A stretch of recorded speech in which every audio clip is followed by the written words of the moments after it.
tous. Nous allons commencer la lecture du troisième chant, chapitre 1, intitulé « Question par Vidura », verset 1. Om Namo Bhagavate Vasudevaya.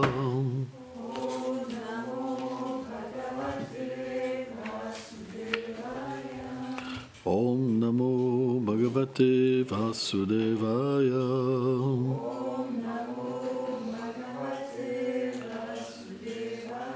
Om Namo Bhagavate Vasudevaya.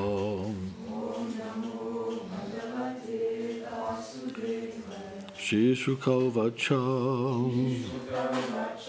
Evam Metat Pura Pristo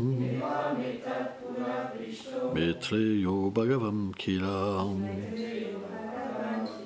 Shatrambanam Pravistenam Jagvaswam Griham Liptimat. Shisuka parle à Parikshit. Dans un passé lointain, la même question que tu m'as posée fut formulée par Shri Vidura au plus glorieux sage Maitreya, après qu'il ait renoncé à toute sa prospérité matérielle et qu'il se soit retiré dans la forêt. Commentaire. Srila Vishwanath Chakravarti Thakur dit: offrant mes respects au maître spirituel et à Shri Krishna, qui est un océan de miséricorde, je prends refuge dans Sukadev, l'œil du monde et le maître de l'univers. Aspirant à servir les chers dévots du Seigneur, je m'offre moi-même et tout ce que je possède à lui, qui est la vie des gopis et le contrôleur de toutes choses. Dans les 33 chapitres du troisième chant, la création, la totalité de la matière avec les éléments se manifestant de la nature matérielle, à travers le regard du Seigneur Vishnu est décrite. Dans le Srimad Bhagavatam, fut d'abord révélé par le Seigneur à Brahma et à Narada. Le verset 3.8.4 indique qu'il a aussi été énoncé par le Seigneur Shesha au Kumara.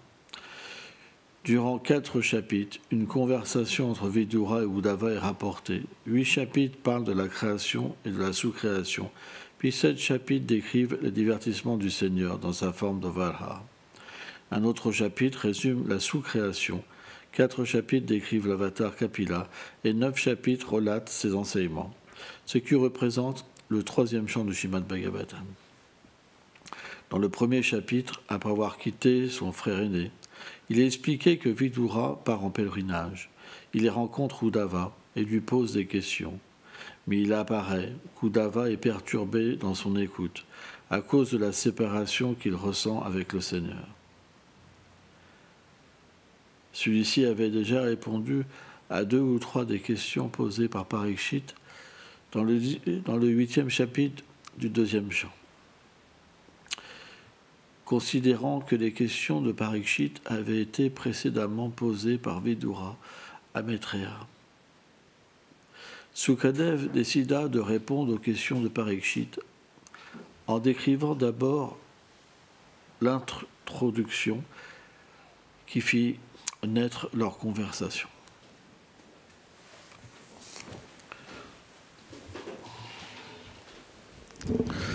Om Agyana Timilandasya Gyanam Shalam Shalakya Shakshurumeditam Jena Tasme Shri Gurave Namah. Chaitanyam Nuvistam Stapitam Jena Bhutale Swayam Lupam Karamayam Tadati Swam Padam Tikam. He Krishna Karuna Sindhu Dinabandhu Jagatpate Gopesha Gopeka Kanta Radha Kanta Namostute Tapta Kanchana Gourangi Radhe Vrindavaneshvari Vrichabhanu Sutedevi Pranamami Hare Priye. Jaya Shri Krishna Chaitanya Prabhu Nityananda Shri Advaita Gadadhar Shiva Sadi Gaur Bhaktavinda Hare Krishna, Krishna Krishna, Hare Hare, Hare Rama, Rama Rama, Hare Hare. Blindai Tulasi Devai, Pliyaya Keshava Sacha, Krishna Bhakti Prati Devi, Satyavate Namo Namaha. Vanchakalpatarubhyacha, Kripa Sindhubhya Evacha, Patitanam Pavanebhyo Vaishnavibhyo Namo Namaha. Namaham Vishnu Padaya, Krishna Plestaya Bhutale, Shrimate Bhaktivedanta Swami Iti Namine, Namaste Sarasvati Devi, Kaulavadi Placharide, Nilve Shesha Sudjavadi, Plachachade Shataride.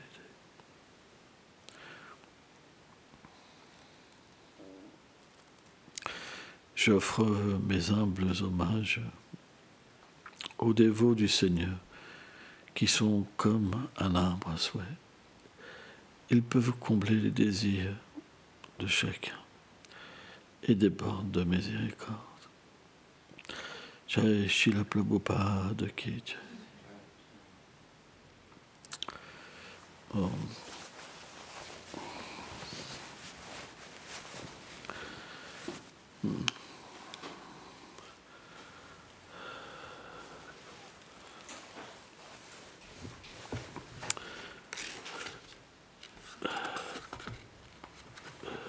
Le chapitre 3 et le chant 3 est si beau. Il y a beaucoup de félicités, d'enseignements qui sont essentiels au développement de la dévotion. C'est très beau. On voit qu'il est question que Uddhava était perturbé. On pourrait se dire que bien sûr le but de la rencontre avec les dévots, c'est de s'illuminer, c'est de s'illuminer les uns les autres, en fait, sur les gloires du Seigneur. Et goûter par cette rencontre une plus grande proximité avec Krishna. Parce qu'on sait que les gloires de Krishna, ils ne sont pas différentes de Krishna. Mais lorsque Uddhava est entré en contact avec les gloires de Krishna, alors ce même Krishna est apparu dans son cœur. Et naturellement, la première chose qu'un dévot perçoit, c'est les doux pieds du Seigneur. Les pieds de lotus de Krishna sont d'une douceur qui est inimaginable. Et c'est vrai que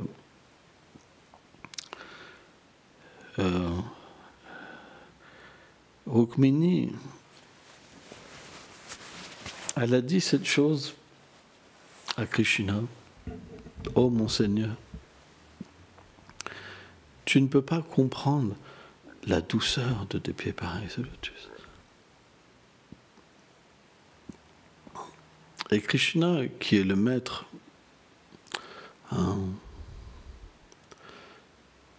Bhoktaram Dapasam Savalokam Maheshvaram, qui est le maître de la création, celui qui soutient tout.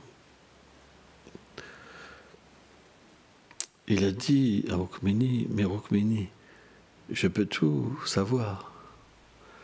Et Rukmini a dit: non, tu ne peux pas comprendre ce que ton dévot ressent pour tes pieds pareils de lotus. C'est pas possible. Parce que tu as la position de celui qui reçoit l'adoration. Alors que ton dévot, il goûte le nectar de ta forme, de ta douceur, de ton nom, de tes divertissements. Et c'est une des raisons qui a poussé aussi Krishna à venir en tant que Mahaprabhu. Alors bien sûr, ce sont des divertissements éternels, mais quand un dévot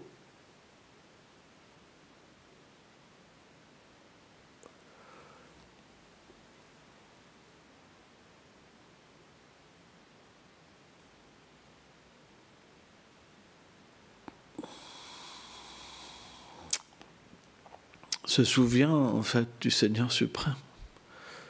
En fait, on ne peut pas se souvenir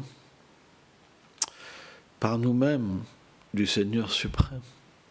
C'est lui, en fait, qui apparaît. C'est lui qui apparaît et qui donne le souvenir à son dévot de sa douceur et de sa beauté. Alors, le cœur du dévot fond et le Seigneur apparaît dans son cœur. Et à partir de là,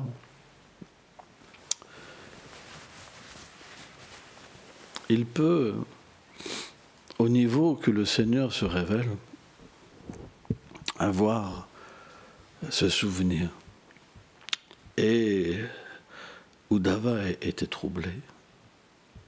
En même temps, il y a la rencontre avec le dévot qui n'est pas différent du Seigneur suprême.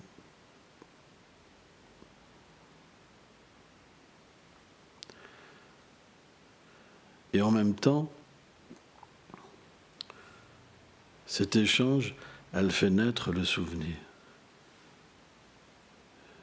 Donc il y a deux plans qui se manifestent. Parce que lorsque l'échange avec le Vaishnava est pur, alors naturellement, Krishna apparaît. Le Bhagavatam, qui est l'échange le plus merveilleux, fait apparaître Krishna dans le cœur. C'est pour ça qu'on considère le Śrīmad Bhagavatam l'écrit le plus pur. Pour nous, le Bhagavatam, il représente tout. Il n'y a pas plus haute littérature que le Bhagavatam. On ne doit jamais délaisser le Bhagavatam. Jamais, jamais, jamais. Le Seigneur se révèle dans cet âge sous la forme du Bhagavatam. Ne pensez pas qu'en étudiant des livres plus élevés, vous atteindrez Radha et Krishna, c'est faux. Vous atteindrez Radha et Krishna sous la forme du Bhagavatam. Alors bien sûr, les écrits plus élevés sont des expansions ou des déploiements du Bhagavatam. Mais si on n'a pas lu le Bhagavatam avant, et qu'on n'a pas saisi tous les sens et toutes les explications, si elles n'ont pas été révélées dans le cœur, les écrits plus élevés, ça ne sert à rien en fait. Ça va juste vous gonfler d'orgueil, en pensant que vous êtes des âmes réalisées, alors que vous avez juste de la concupiscence dans votre cœur. C'est juste un piège en fait. C'est pour ça que Prabhupada, Srila Bhaktisiddhanta Sarasvati Prabhupada, ne voulait pas qu'on étudie certains livres. Ça ne veut pas dire qu'il ne faut pas les étudier à un certain niveau dans la vie spirituelle. Mais c'est quand on est à un haut niveau. Srila Gogovina Maharaj, par exemple, disait que lorsqu'on a expérimenté, à travers ces livres, on se rappelle ce qu'on a expérimenté.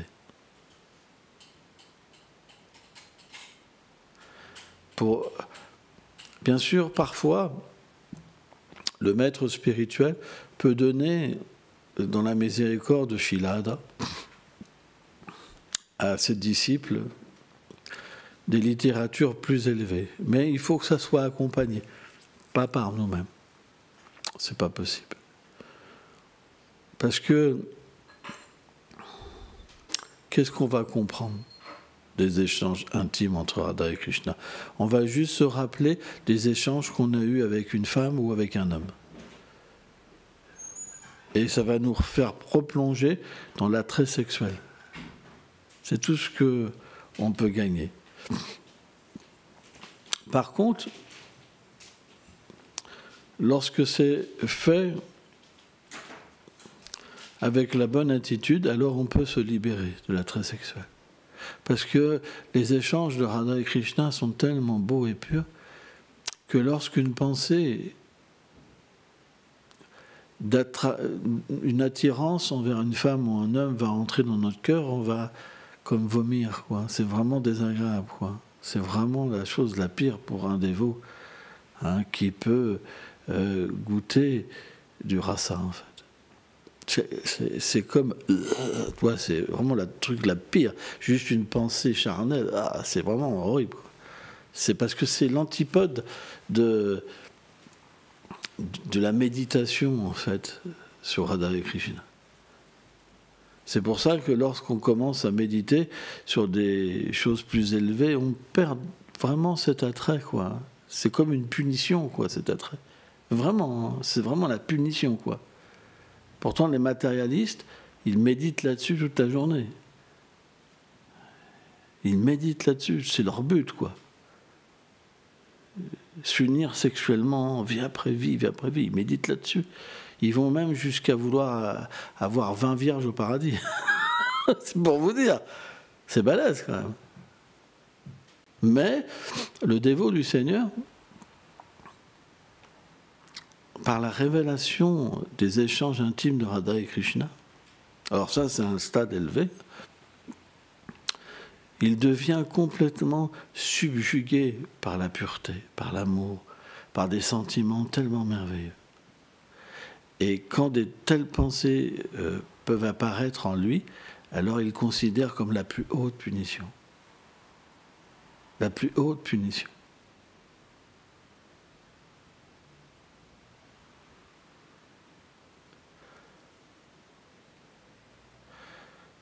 C'est pourquoi il faut que cet attrait sexuel disparaisse. Tant qu'il est là, ça veut dire qu'on devra reprendre naissance. Ça doit disparaître. Alors, pour certains, ça disparaît avec le temps. On parle de la sagesse, avec la pratique, avec le temps. Si on essaie par nous-mêmes d'arrêter jeune, alors c'est extrêmement difficile. Parce que les pulsions, elles font souffrir beaucoup, en fait, celui qui veut se libérer de cette attirance. Mais c'est possible par le chant pur. Seul le chant pur permet de se libérer de ça. C'est pas possible autrement. Et on devrait toujours avoir peur. Parce que quand on se rattache de nouveau à une femme et à un homme, on ne peut plus s'attacher à Radha et Krishna. Notre attachement, il ne peut pas être partout, vous comprenez? Alors bien sûr, on ne peut pas faire semblant. Et si on ne peut pas, si on s'attache à un dévot, c'est bénéfique. Mais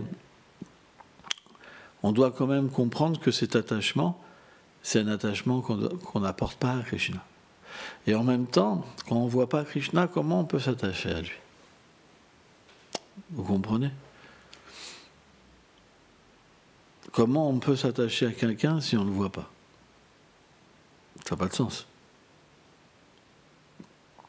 Et pourtant, quand on entend parler sur Krishna, le mystère de la Harikatha, Krishna Katha, c'est que quand on entend parler de Krishna, même si on le voit pas, ça nous détache. Ça enlève cet attrait. Ça le met sur pause. Pouh. Rien que d'entendre. Même sans voir Krishna. Même sans voir Krishna, on peut devenir détaché. Vous vous rendez compte?